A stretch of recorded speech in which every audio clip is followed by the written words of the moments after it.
I've said it before and I'll say it again. Rockets are the best thing ever. They're better than cars. They're better than planes. They're better than breathing. They are just the best things ever.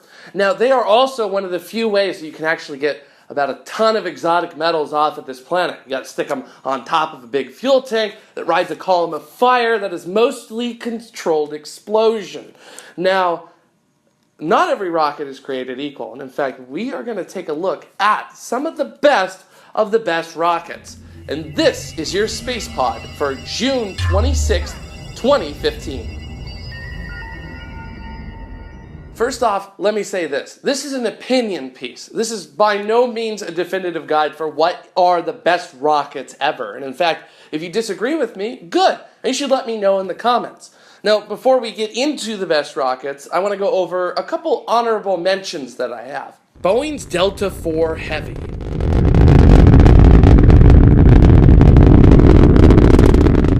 I've been lucky enough to see 2 of these go off from Vandenberg Air Force Base here in California, and whoa! It can best be described as brute force to orbit. Currently the largest rocket flown by anyone anywhere on this planet, and putting out nearly 2 million pounds of thrust, it can place a ridiculous 28,000 kilograms into low Earth orbit, 14,000 kilograms to GTO, and it can lob 8,000 kilograms to Mars. Its most recent mission was launching NASA's Orion capsule on its first test flight, but it's been limited to a small number of missions, mostly lifting Hubble-sized electro-optical spy satellites for the National Reconnaissance Office. But don't tell anyone I told you that. Our other honorable mention is SpaceX's Falcon 9.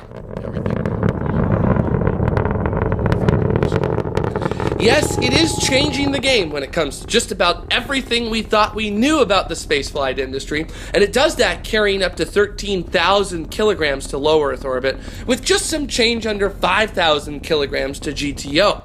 Its impressive manifest so far has been a mix of commercial satellites, NASA cargo, and NASA science missions. And hey, let's face it, if SpaceX really does get rapid reuse out of its rockets, it'll cement itself as one of the greatest engineering efforts ever accomplished. But it's got a lot to live up to.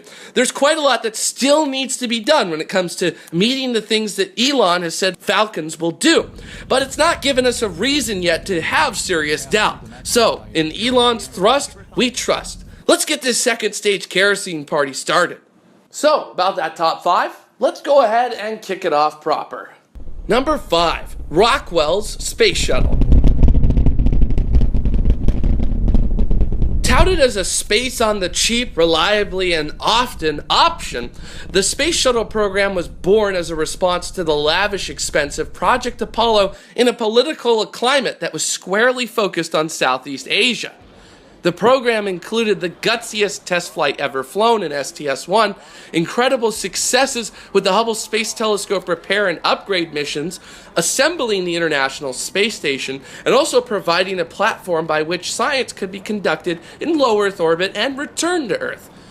But the expense, well over $1 billion per flight, mixed with the idea of flying solid rocket motors on a manned vehicle, a big no-no, having a design that exposes your heat shield for all of your flight profile, and being way too complicated to have a simple refurbishment to reflight, sets back the Space Shuttle in my eyes. It gave us quite a lot, but it also cost us a lot as well, a bittersweet vehicle. Number 4, the Ariane family. If you want to talk about commercial spaceflight and you're not going to talk about Arianespace's set of launchers, get out and don't return. Arianes 1 through 5 are exceptional pieces of engineering. The absolute best of the Ariane series was undoubtedly the Ariane 4. Its 97% success rate, along with capturing 60% of the commercial launch market during its career, has made it the king of commercial launch services. We'll see how long it holds that title for, but even with the modern Ariane 5, it's hard to not consider it an impressive system that has sent payloads from low Earth orbit to around the solar system, and it holds the record for the largest payload ever delivered to geosynchronous transfer orbit, 10,317 kilograms. Mercy, it lifts. Number 3, Boeing, North American, and McDonnell Douglas, the Saturn V.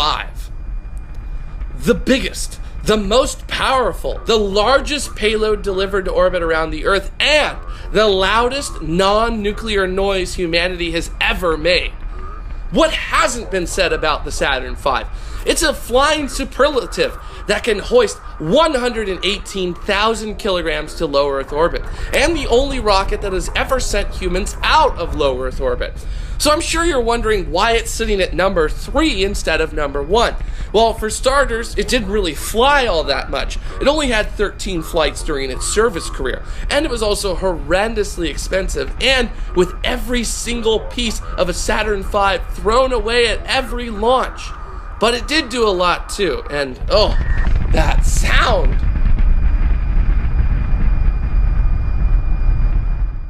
Number 2, TSSKB Progress's Soyuz. It's not very big, and it sure ain't new, but the longevity of the Soyuz has no compare. It's been flying since 1966, nearly 50 years. It's a product of my favorite school of engineering, KISS. Keep it simple, stupid. It's what currently all astronauts headed to the International Space Station take a ride on, and it's sent a multitude of crews to multiple Russian space stations throughout its career.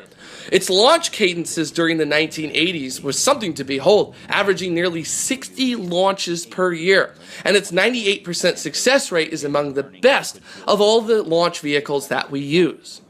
And here it is, my number 1 rocket of all time. McDonnell Douglas Delta II.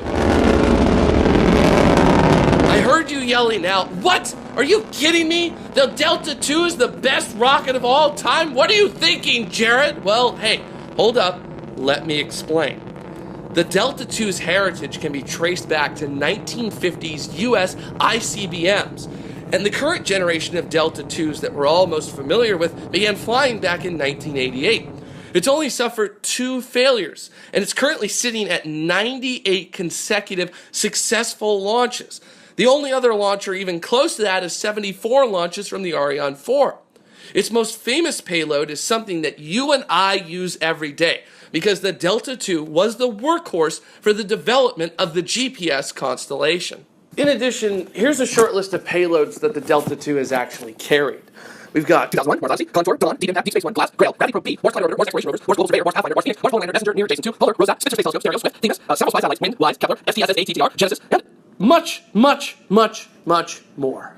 It's not the most powerful rocket, it's not the biggest, and it hasn't sent payloads everywhere in the solar system, but in terms of affecting exploration in our everyday lives, it's had a profound impact, and it's not done yet. 2 more launches of the Delta II are scheduled, and if successful, the Delta II will wrap up an incredible career with an unprecedented and probably untouchable 100 consecutive successful launches. Thanks for watching this Space Pod. I'm Jared Head. Don't forget to like, comment, and subscribe on social media. And if you would like to help us continue to make these awesome Space Pods, we do have a Patreon campaign. So if you can help out a little bit, help us, because we like making these pods so that you can enjoy watching them. So until the next Space Pod, keep exploring.